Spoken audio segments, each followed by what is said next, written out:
Hello and welcome to Inside Cottonwood. I'm your host, Doug Bartosh, also your city manager. And I'm here today with a very special person, Sheila Polk, who's our county attorney here in Yavapai County. And Sheila and I teach a class to our law enforcement professionals, originally here in Yavapai County. But we think it's a course that really helps to make a difference and kind of change the perspective of officers in terms of what their real role is in our community. And it's called What You Do Matters, Lessons from the Holocaust. And it's, well, I'll let you get into kind of the history of this because you were so intimately involved in getting this class here in Yavapai County and bringing it back. So give us the history of how this all came about, Sheila. All right. Well, first of all, good morning, and thank you for having me on the show. You bet. I was just sitting there thinking it's been 10 years since you and I first embarked on this training program for law enforcement officers based on the lessons from the Holocaust. But the history really started with an opportunity that I had back in 2006 to go back to the Holocaust Museum in Washington, D.C. with a group of other civic leaders from the Prescott area. And I went back to the museum to take a class that the museum still teaches today called Law Enforcement and Society, Lessons from the Holocaust. But I went back not really understanding what the program was and not really seeing how it would be relevant to me and my profession as a prosecutor. In March of 2006, that's when we took the trip. And for me, it became a very transformational experience where I went from somebody who thought the Holocaust is a horrific event and didn't think much beyond it to somebody who makes my decisions today, both large and small, within the framework of the lessons from the Holocaust. What I learned that day in the museum is that the origin of the program that the museum teaches started with a man named Charles Ramsey, who had just been hired to be the police chief in Washington, D.C. back in 1998. And as one of his first official duties, he was invited to the Holocaust Museum and taken on an official tour. But Chief Ramsey says he left the museum that day feeling haunted, but he couldn't put his finger on what was bothering him. And so a couple weeks later on his own, he went back to the museum and toured. And when he saw the images of police officers marching side by side with Nazi officials, that's when it hit him. And he asked the question, I don't understand, how is it that law enforcement officers are side by side with Nazis? The role of law enforcement is to protect and serve. So how is it that the Holocaust even happened, and what happened to the police in Germany that they would shift from protectors of the people to enforcers of Nazi ideology? So that's the background of the program that the museum teaches. But I left that museum that day just really on fire with my desire to have prosecutors in my office be able to take the course that I had taken and to have law enforcement officers. I was really just thinking Yavapai County back then, but to bring that course here to Yavapai County so that our criminal justice professionals could have that same experience. And that's where we roped you into this project. We worked with our friends at the Jewish Community Foundation, and we reached back out to the Holocaust Museum and asked if they would help us deliver a course that we could teach here in Yavapai County. And so that's how we got you involved. You know, and it's been a great experience. And so where is the program now? Talk a little bit about, you know, obviously we've trained a lot here in Yavapai County, but we've also begun to expand the program as well. The program really has taken wings in a way that I didn't foresee way back in 2006. You and I began teaching. We worked with the museum for several years. You and I became comfortable with our ability to actually deliver. I know back in originally I was just thinking somebody else who's a historian would be trained and come teach. And as the model progressed, it became a class that's taught by a cop and a prosecutor, because of course you're a former police chief from several jurisdictions. So we started teaching here, and we taught really for 2 years, 2012 through 2014. but then word got out to other jurisdictions across Arizona, and AZPOST, which is the board that certifies police officers for the state, they heard about what we were doing and reached out to us and asked if we could begin to train across the state. Of course, it wasn't something that you and I personally could do, and so that's when we went back to the drawing board and we thought, how can we deliver this across the state? And you were involved in that process of how we made that happen. Yeah, and certainly we should probably mention Dr. David Hess and Pam Jones, his wife, because as president of the Jewish Community Foundation, he really took this on as kind of a personal project. I mean, he was really committed to it, as well as Pam, and really was our mentor in terms of training and critiqued us pretty diligently through the first couple of years. But Yes. I think he deserves so much credit for the quality of the class as well, which is really impressive. And for the vision. I've commented before how he really didn't know what would come of it. But back in 2006, his vision was, let's take local civic leaders back to the United States Holocaust Memorial Museum, let them have that experience. And what he did at the time is like casting a pebble into a body of water and creating ripples that get bigger and bigger and bigger. And those ripples just continue to grow because, as you know, we're now getting requests from other states Right. to come and deliver our program in other states. And I think we all share the vision that this course is so important, that it is such a relevant way to teach ethics and leadership and integrity to law enforcement, that we would love to see this program go across the states. Yeah, because now how many people do we have trained? Well, we have about 25 facilitators Right. that we've trained, and we've probably reached 3,500 prosecutors and police officers around the state, I think, at this point. Yes, and that process of taking what you and I and David Hess had figured out together and identifying additional teams of facilitators, bringing them together, that was a fun process, a fulfilling process for all of us involved. But we had to then train them and bring them up to speed, and that involved several days of training. That involved taking them back to the Holocaust Museum so that they could meet with the educators one-on-one and develop that relationship with the museum that you and I have. And now those teams across Arizona are going out and helping to train both law enforcement and prosecutors all across the state. And it really is impressive. I mean, the quality of people that volunteered to come in and do this, get educated, do this training is really amazing. I think we were really fortunate to get the quality of people that we did. And I've been excited to see how passionate the other facilitators are. I didn't know if it was a program that just moved me in a unique way in the beginning, but now I know that it's the program and it's not just me, because everywhere I go, starting with you, Doug, and then these additional facilitators, everywhere we go, that light bulb is going off for people in understanding how relevant the lessons of the Holocaust are today. And so that's just been really exciting to see these teams of a cop and a prosecutor who are experienced, who will commit that amount of time to become facilitators themselves, and then go out to Navajo County, for example, and spend a couple days out there training their criminal justice professionals. Let's go ahead and take our first break, and then we'll come back and kind of get into the course, because probably for most police officers, and even for you who are watching, you've got to be asking yourself, what does the Holocaust have to do with today's policing? I think once we get into the course, you'll understand that very clearly. So come back and join us.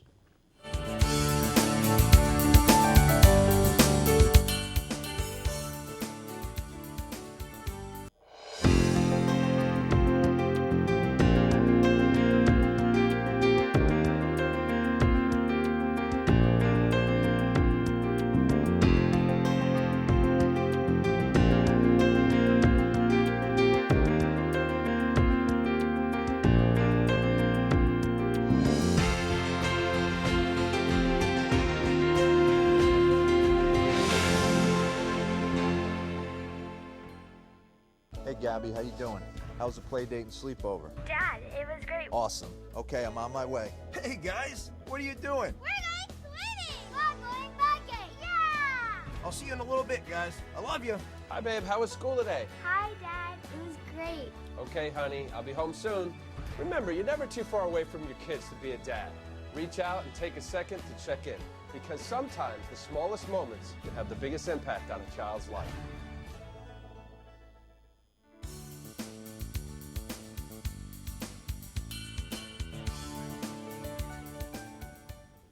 Welcome back to Inside Cottonwood. I'm your host, Doug Bartosh, and I'm here today with Sheila Polk, who's our county attorney, and we're talking about the law enforcement training course, What You Do Matters, Lessons from the Holocaust. And so we talked about the history of the course, and now I want to try and get Sheila to answer that question for all of us. How does this relate to people that are in law enforcement? And so you want to talk about kind of the outline of the course? And Sure. It's a 3.5-hour course. We deliver it in small groups, so typically we have classes of about 40 officers and prosecutors. And we start with an overview of what the Holocaust was about. We use videos and posters and some hands-on photographic images in an attempt to try to recreate the atmosphere from the Holocaust Museum. But in the beginning, we'll do an overview of the Holocaust. We have a wonderful film that goes back to World War I, trying to help explain how it was that someone like Hitler even came into power in a country that was a democratic nation. And then with that background, the bulk of our time is spent looking at a series of photographic images.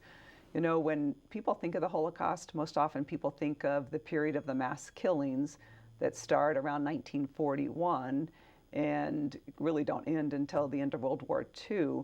What we focus on in the course is what's happening prior to those mass killings. And specifically what we're looking at is how is it that law enforcement officers shifted in really 9 short years, how they shifted from a profession that was neutral, that was respected, that was experienced, that was objective, and whose goal was to protect the people. How was it that that profession shifted in such a short period of time to become enforcers of Nazi ideology? And to do that, we look at a series of photographic images that the Holocaust Museum has selected. And the images, of course, are just snapshots in time. We ask our students to put out of their mind what they know about the Holocaust today and to try to put themselves back in time. And then, of course, we ask our students to draw upon their experience as law enforcement professionals in analyzing and discussing each one of the images. But we look through the series of images, and when we break it down, we're examining what we call the slippery slope, examining specifically how incremental changes ultimately lead to a profession that becomes enablers and enforcers of Nazi ideology. And we talk about some of the legislation that occurred essentially as soon as Hitler was appointed as chancellor, and maybe a lot of people don't know that he was actually appointed to the position by President von Hindenburg as opposed to being elected to a position, but things begin to change rapidly after he gets appointed. And I'm thinking in particular like the emergency decrees and those kind of things that really began to give Hitler the power he needed to control the country. Exactly. To understand what that progression that law enforcement was undergoing, it's important to understand what was happening legislatively in Germany at the time, because as early as 1933, although it was a democratic nation, as early as February of 1933, President von Hindenburg issued the Reichstag fire decree in response to the burning of their parliament. And it was a decree that suspended basic constitutional rights that we in this country enjoy every day and almost take for granted. So that decree suspended the First Amendment right to free speech, free press, free association. It suspended the equivalent of our Fourth Amendment, which is our right to be free from unreasonable search or seizure.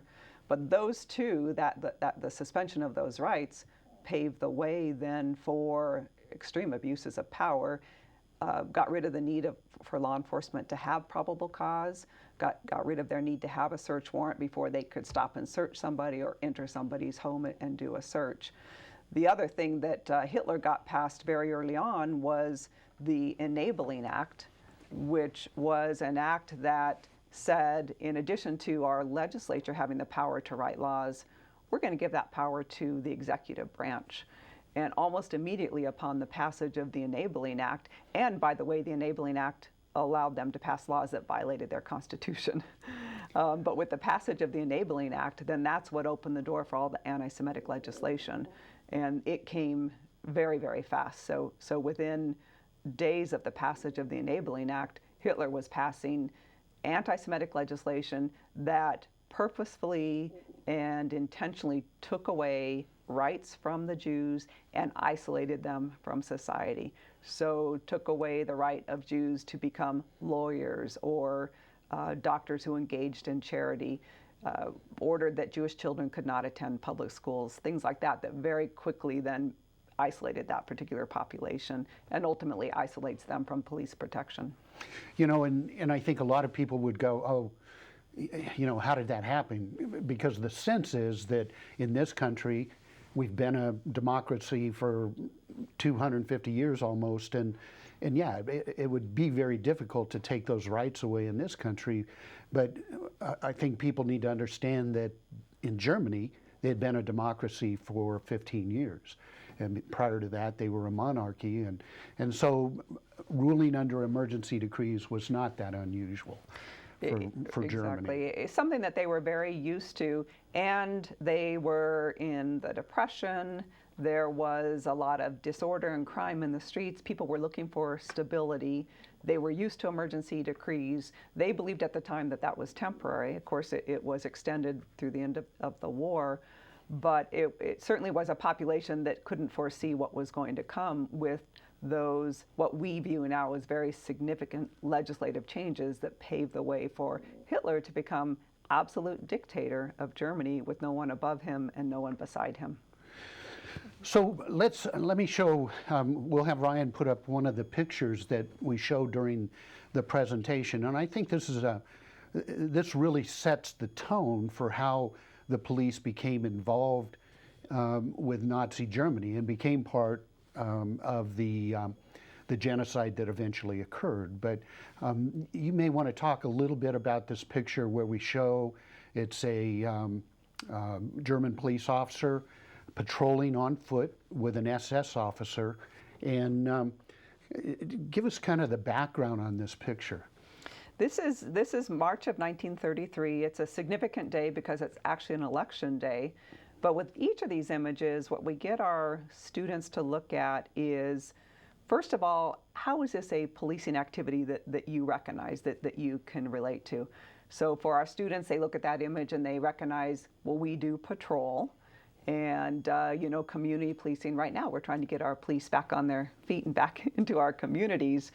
And then with each image, we also ask our students to look at, well, what's different or what's changing, or if the public is looking at this image, what's the impression they get?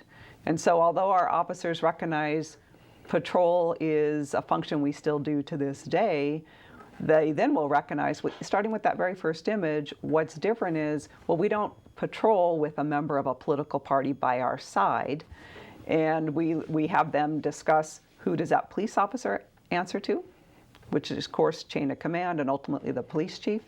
Who does that Nazi auxiliary officer answer to? He answers to a political party. Right. But through that discussion, then we also have our students from the outside look in and say, well, what is the public? What's the impression they get by seeing the police officer marching hand in hand with the Nazi officer? And of course, from the Nazis' perspective, it gives them legitimacy. There's your police force, your neutral, trusted professionals.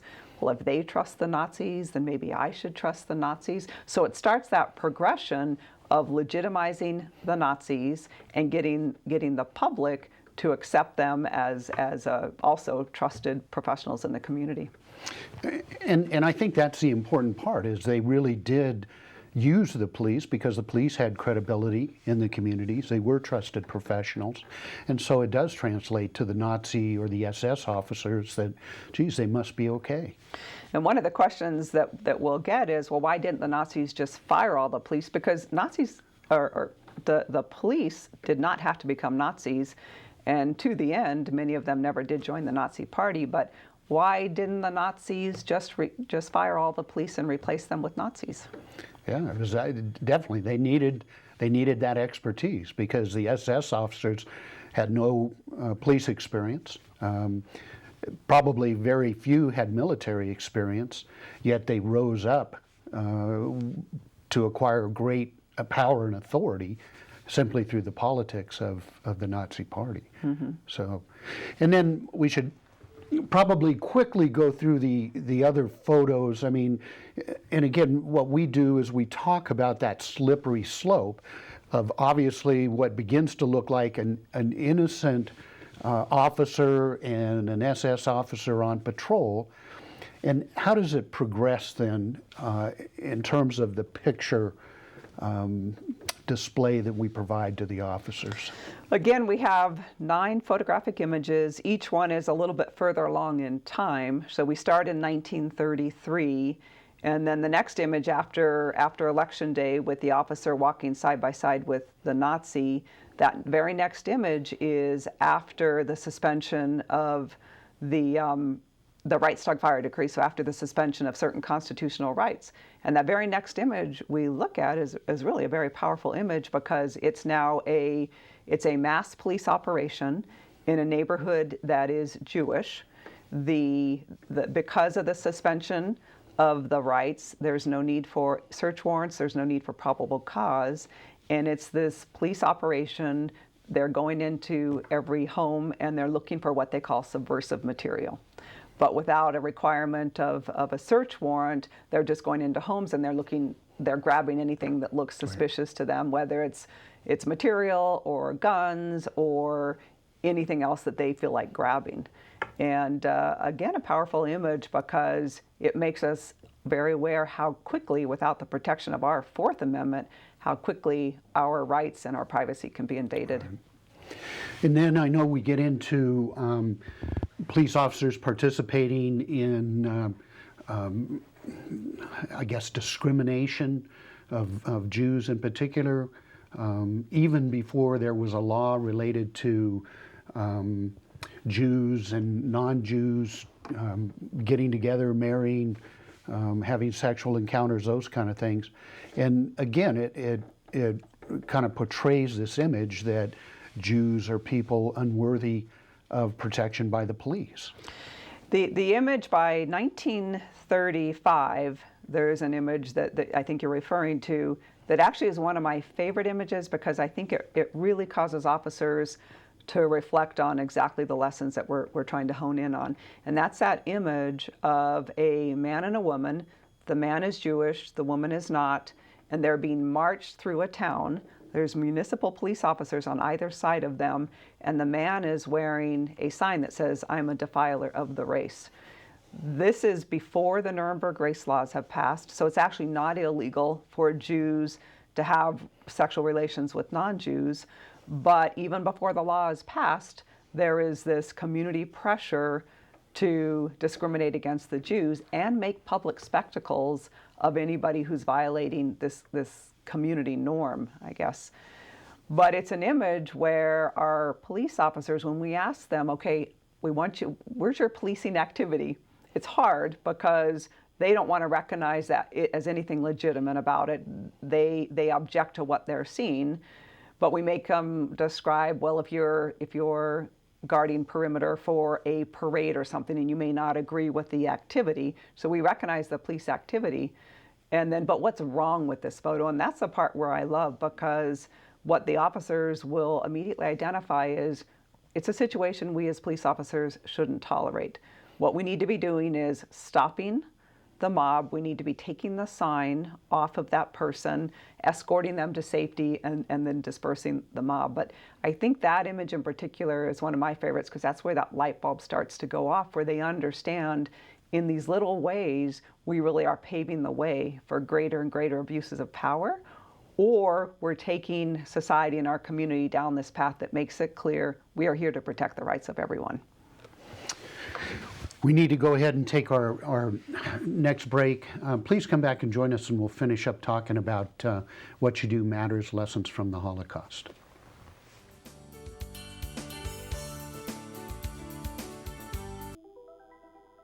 Todd's a great guy.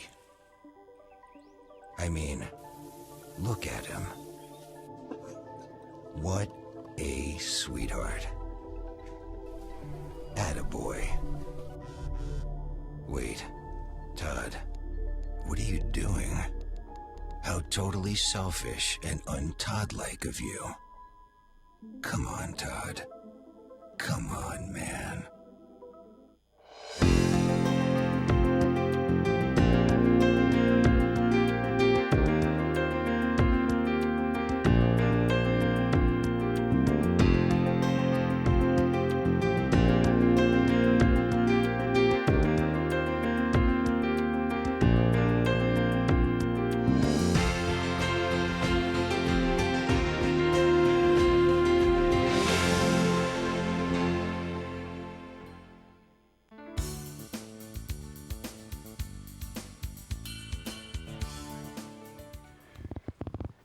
Thank you, and welcome back to Inside Cottonwood. I'm your host, Doug Bartosh.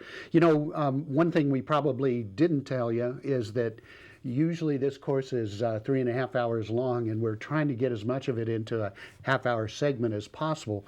But we're going to do our best, because I think this is important that people know what kind of training officers are going through, particularly these days when the police are under scrutiny across the nation. So we've got one more picture that I'd like to put up there. And again, we have a series of these pictures, and we couldn't put them all up, but I think this is an important one from the standpoint that this gets us to 1942, where we know the mass killings are occurring. And again, we see police officers in this photo. And so what's the significance of this, Sheila? This is almost the last image. This is our second to the last image. This image it says a lot. If you just look at the picture, you've got police officers, you've got mass deportation, nobody bolting from the line, you've got the Jews who have their possessions. The officers are told that they're being relocated to the east. And but what you have is what looks like a pretty peaceful deportation. And if we were to look at that image in 1933, I think we all feel very certain that the officers would say, this isn't what I do. Right. But here we are just 9 years later, and you've got officers who are participating in the mass deportation of Jews. They don't know that they're going to their death necessarily, but they certainly know that they've been completely dispossessed of all of their property rights and their civil rights, and that they're being escorted off to the east. So this is an image where all of our students, definitely the light bulb has gone off, and they definitely are examining themselves and that slippery slope, and where along the line, did things go wrong? And for me personally, how do I make sure that I would never get to the point where I'd be participating in something as horrific as the mass deportation? And mind you, we're not calling our officers Nazis. We're not saying that everybody who starts down a slippery slope will participate in something like the Holocaust. But what we are reminding everybody is that there's important lessons along the way, and how important that incremental change is when you start down that path, what it is that you open yourself up to ultimately possibly doing. And at the end of the course, what is the ultimate message that you share with the officers? Because it's powerful. Well, ultimately what we remind our students of is what we do every single day really does matter. And it matters not just because of what we do, but it matters how we do it. Ultimately, our police officers and our prosecutors, we are the ones who enforce and defend the rights and the liberties set forth in our Constitution. So what we do on a day-to-day basis is important, but at the core of what we do, is defending those individual rights and due process, And at the core of what we do is we're defending this democracy in our country, and we're defending now a system that's about 250 years old. But that's why it's so important, and we remind our students of that. That's why it's so important that in everything we do and every encounter we have with members of the public and every encounter we have with one another, that's why it's so important that we do our best to strive to be perfect and not start down that slippery slope of incremental change into abuses of power. You know, it is unfortunate that we can't go into the story of Gerda Weissman Klein, which points out in just great detail why officers are important to our democracy and the importance of what they do, and like you say, why they need to do it so well every day.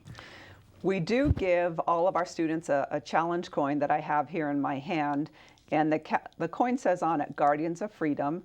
It's a motto inspired by a Holocaust survivor named Gerda Weissman Klein.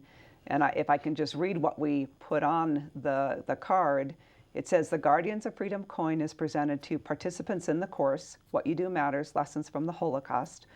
Law enforcement officers and prosecutors are the living, breathing fabric of the Constitution of the United States of America. Examining the slippery slope that occurred with police in Nazi Germany powerfully reminds us of the critical and trusted role we perform today in guarding our freedoms. You know, and unfortunately we're out of time, but you know, if anybody has interest in learning more about this course, I know Sheila has done it, I've done it, we've come out and just done, you know, an hour-long presentation on the course, just so citizens understand what our local police officers and actually officers in this state are learning and why this training is so important. If you have an interest in learning more or you just have a question, feel free to call me. I'm at the Cottonwood City Hall. And I'm sure you can contact Sheila at the County Attorney's Office. We'd be glad to respond to any questions you have. Thank you for joining us today. We look forward again to seeing you on Inside Cottonwood.